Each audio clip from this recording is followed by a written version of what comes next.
Hi guys, welcome to monohybrid and dihybrid cross. So in this video we will be looking at the key terminology and monohybrid and dihybrid crosses. So in terms of the terminology, we've got a gene, which is a section of DNA that can code for a peptide. Allele, it's a different form of a gene. Gamete, which is a haploid cell.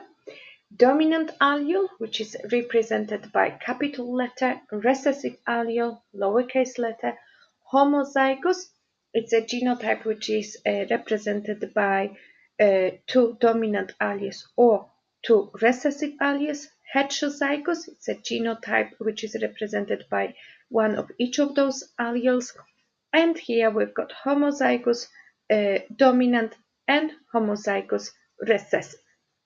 So in terms of the phenotype and the genotype, so genotype, as you can see, it's the genetic matchup of the organism, so that will be represented by our alleles, by the capital or lower cases in terms of the dominant or recessive. And in the genotype, we will of course have a homozygous dominant or recessive or a heterozygous. What is then a phenotype? Phenotype is then expression of the genotype due to environmental factors. Right. What is then pure breeding? So pure breeding is the situation when you will breed only homozygous. Okay, so we're not interested in the breeding of heterozygous. We are only interested in breeding homozygous organisms. Right. So a few steps before you will draw any cross. In this situation, we've got a monohybrid cross. So what do you need to do? First, you need to choose letters to represent your alleles. Remember, if you are talking about one characteristic, you're using the same letter. So for example, if you are talking about colors, you're using letters A. So let's say dominant allele will be for a red color, that would be capital A, and the recessive would be for color blue, so lowercase a.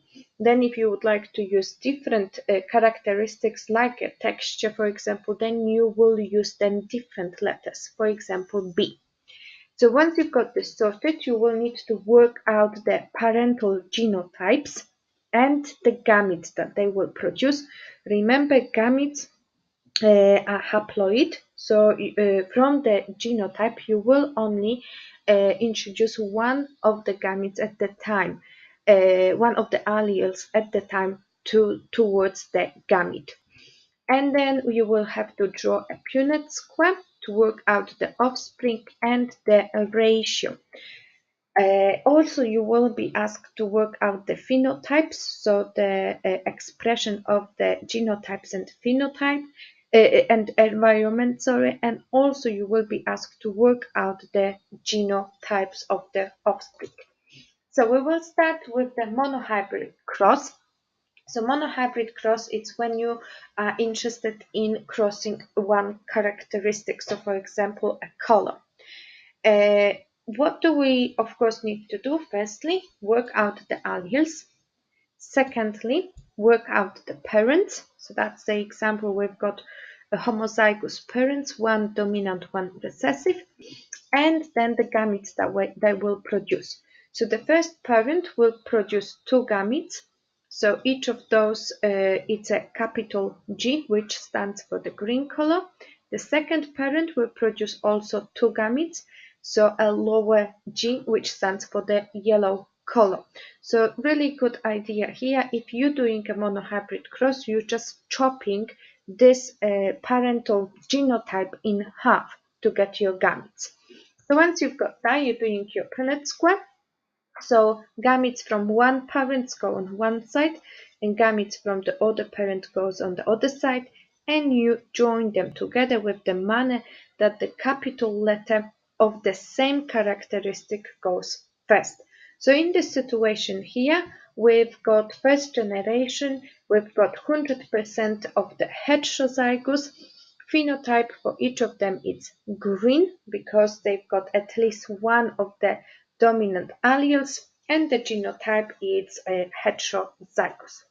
So now we will be looking at the second generation when we're going to cross two genotypes of parents and they are both heterozygous. So the gametes that they will produce, it's one of each, so one dominant, one recessive due to the genotypes. Same, we're producing a Punnett square, gametes of one parent on one side, gametes of the second parent on the other side. And what we're going to get here, we're going to get one of them genotype recessive homozygous, which stands for a yellow color. So in our second generation, the ratio, it's really important, that's why it's here in the red box, it's 3:1.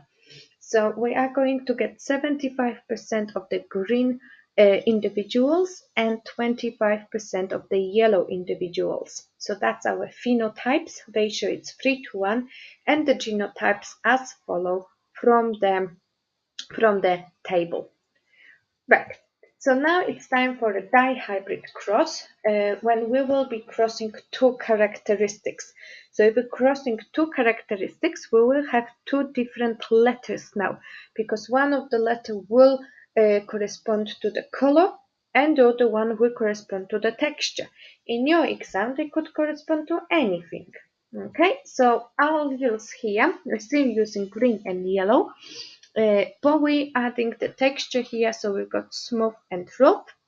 So the parents that we're going now to cross will, of course, have a genotypes as follows. Because in the genotype, for one of the characteristics, you need to have two alleles. Okay, so first parent is green and smooth. The second parent is yellow and rough.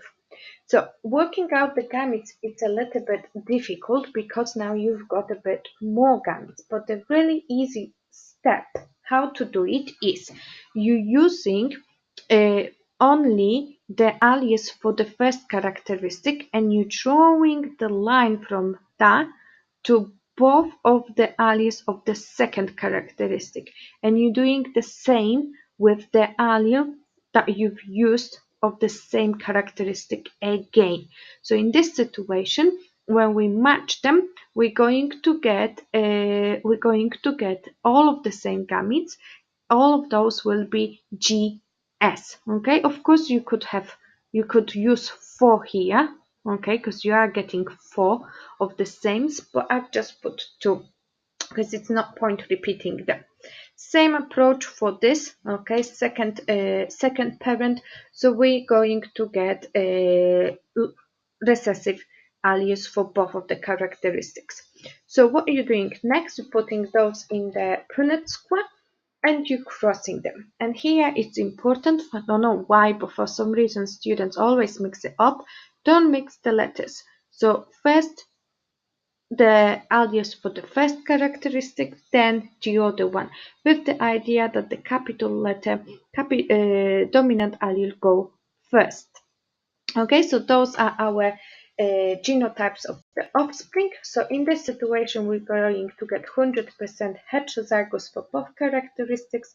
All of them will be green and smooth because they've got a dominant allele for green color and the dominant allele for the smooth color. Okay, so now we're going to do the second generation. So the allele is the same.